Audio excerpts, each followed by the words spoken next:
자, 혈통으로 나지도 않는 자, 입에는 거짓이 없는 자, 정절이 있는 자, 그리스도가 어디로 인도하는지 쫓아가는 자. 9절입니다. 내가 저희를 위하여 비옵나니 내가 비옵는 것은 세상을 위함이 아니요 라고 얘기합니다. 세상을 위함이 아니요 내게 주신 자들을 위함이니라. 저희는 아버지의 뜻이로소이다. 그리스도의 고백입니다. 그리스도의 고백입니다. 여러분, 이래도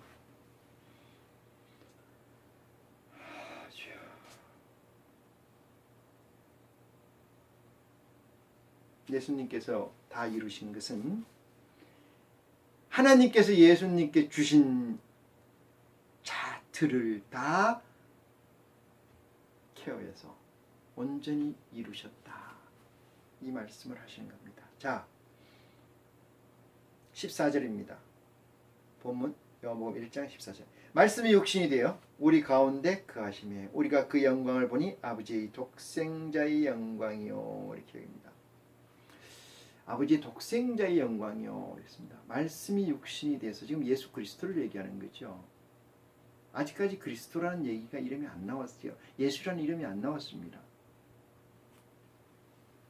말씀이 육신이 된다는 거 뭐 어려운 얘기입니다. 인카네이션. 말씀이 육신이 된다. 여러분, 생각이 현실이 되지 않습니까? 생각이 물건이 되지 않습니까? 의도가 실제로 나타나지 않습니까? 어떠한 것을 만들기 위해서는 뭐가 있어야 돼요? 생각이 있어야 되는 거 아니겠습니까? think. 생각이 우선하는 거죠. 말씀이 육신이 됐다는 거죠. 누가? 그리스도가. 우리는 뭐가 됐을까요? 흙이 육신이 된 거죠. 흙이 육신이 됐기 때문에 거듭나야 된다는 사실이죠. 그게 필요하다는 얘기죠. 회개해야 된다는 사실이죠. 말씀이 육신이 되어 우리 가운데 거하심에 우리가 그 영광을 보니 아버지 독생자의 영광이요. 이렇게 얘기합니다. 독생자의 영광이요. 이 말씀을 오해하면 안 됩니다. 아버지께서 최초로 지으신 아들을 얘기합니다.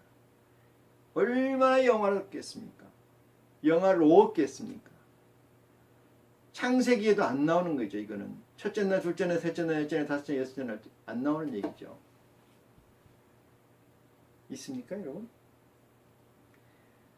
은혜와 진리가 충만하더라. 은혜는 뭐일까요? 아버지 하나님의 베푸심이죠. 누구를 위해서? 우리를 위해 베푸심. 진리는 뭐겠습니까? 진리는 복음이죠. 예수 그리스도의 복음. 이 두 개가 충만해야 된다. 충만해야 된다.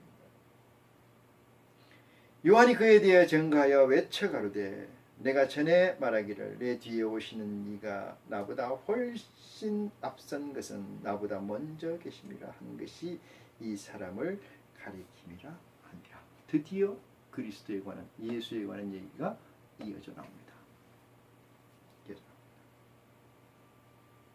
자, 지금부터 중요한 말씀이 저와 여러분을 기다리고 있습니다. 16절입니다. 우리가 다 그의 충만한 데서 받으며 했습니다. 우리가 그의 충만한 데서 모든 것이 다, 모두가 다 그의 충만한 데서 받으며, 충만이라는 게 뭐예요? 넘치는 것을 충만이라고 그러죠. 차고 넘치는 것. 충만한 데서. 충만하지 않고는 이게 받아질 수가 없는 일이죠. 이 세상에 어떤 가치가 하나님의 참빛의 가치를 앞서겠는지요. 없는 줄 믿으시기 바랍니다. 여러분, 우리가 다 그의 충만한 데서 받으니 그랬습니다. 충만한 데서 받으니 은혜 위에 은혜라 이렇게 얘기합니다. 앞에 은혜, 첫 번째 은혜는 앞에 있는 은혜요, 뒤에 은혜는 뒤에서 후에 나타나는 은혜인데 앞에 끝은 예, 하나님께서 우리에게 베푸신 은혜요. 뒤에 끝은 하나님께서 우리에게 구체적 구원에 관한 은혜를 주셨다. 그 구원의 대상은 누구예요? 아들입니다. 아들.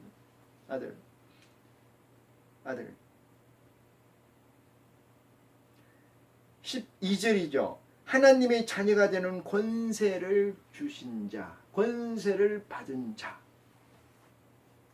자들의 찬양이죠.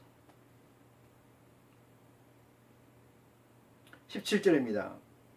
율법은 모세로 말미암아 주신 것이요 은혜와 진리는 예수 그리스도로 말미암아 온 것이라.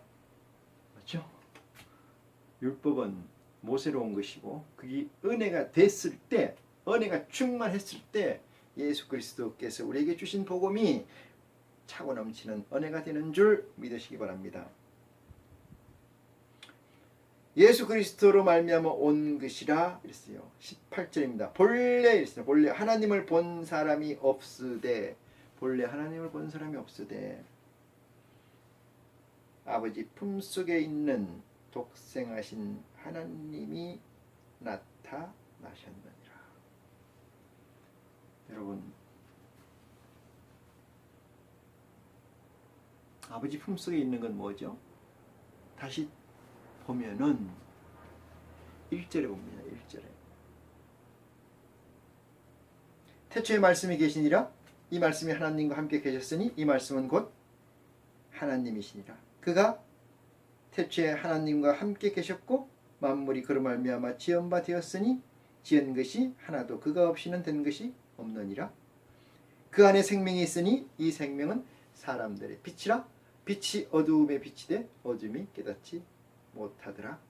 하나님께서 여기까지. 하나님은, 사랑하는 여러분, 무형으로 존재하시죠. 유형으로 존재하지 않으십니다. 우리가 홀로그램이라는 말이 있습니다. 홀로그램. 가상적으로 형상을 만들어내는 기술이죠. 가상, 실상이 아니고 빛으로 뭘 만들어내요? 형상을 빚습니다. 그럼 우리는 그걸 어떻게 느껴요? 입체적으로 느껴요. 실존하는 것처럼 느낍니다. 실존하는 것처럼 느낍니다. 그래서 본래 하나님을 본 사람이 없으되 이랬습니다. 하나님을 볼 수가 있겠어요? 없어요. 왜 그랬을까요? 왜? 하나님은 입체적으로 나타난 적이 없습니다. 입체적으로 나타나는 방법을 주신 적이 없어요. 하나, 그의 아들 예수 그리스도를 통해서 이 땅에서 복음을 주심으로 말미암아 이 복음을 진리의 성령의 도우심을 받아서 깨우치게 되면은 뭐가 보인다고요? 아버지 품속에 있는 독생하신 하나님이 나타나게 된다. 어디에? 저와 여러분 사이에, 나와 너 사이에, 형제와 형제 사이에, 아들들 사이에 현현하게 됩니다. 뭐가? 하나님과 그리스도가. 이것을 믿으십니까?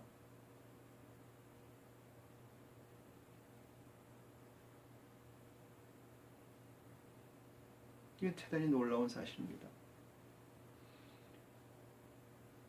엄청난 사실입니다. 하나님이 존재한다? 천국이 존재한다? 무엇이 존재한다? 일단 모든 이야기들은 평면적이고 2차원적이었습니다. 그러나 진리의 성령의 도우심을 얻게 되면은 예수 그리스도 하나님이 어떻게 보여요? 하나님이 입체적으로 나타납니다. 입체적으로 나타납니다. 물질이 아닌 물질로.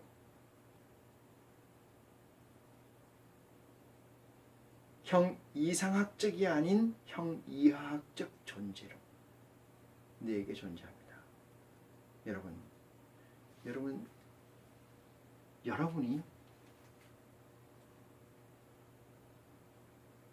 오늘 이 기도가 설교가 끝나고 어디를 간다고 얘기를 했을 때, 어디를 가고자 작정을 했을 때 어떤 사람이 여러분에게 묻습니다.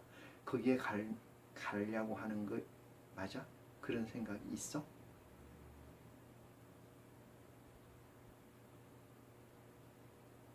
얼마나 있어? 확실해? 온전해?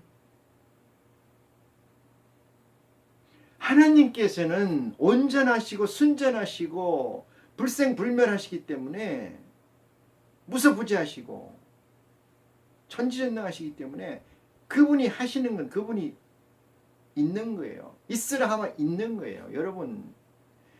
여러분께서 내가 돈을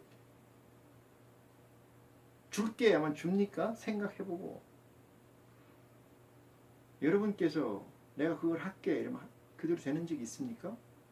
하나님께서는 100%의 순전성을 가지고 있으시기 때문에 존재합니다. 있으라 하면 있고 다 마찬가지로 이루어집니다. 인간들은 자기 생각이 많기 때문에 그렇습니다. 마태나 베드로가 예수께서 부르실 때 다시 던지고 오는 이유는 무엇이죠? 그들의 생각을 온전히 지배하기 때문에 그래요. 뭐가? 예수 그리스도가. 그렇지 않으면 잠깐만요. 생각해보고 예수님이 그 말씀을 가지고 뭐라고 그러십니까? 이렇게 얘기하십니다. 죽은 자는 죽은 자에게 장사하게 놔두고 너는 나를, 산 자는 나를 따르라 이렇게 얘기하지 않습니까? 살고 죽고 빛과 어둠 이 문제에 관해서 불편한 진실을 여러분의 마음에 있는 그림자를 걷어내지 않는다면 한 발짝도 예수님께 하나님 아버지께 나아갈 수가 없다는 사실을 명심해 주시길 바랍니다. 오늘 이 말씀이, 오늘의 이 복음이 여러분에게 생명이 되는 태초가 되시기를 주와 그리스도의 이름으로 축원합니다. 말씀 마치겠습니다. 고맙습니다.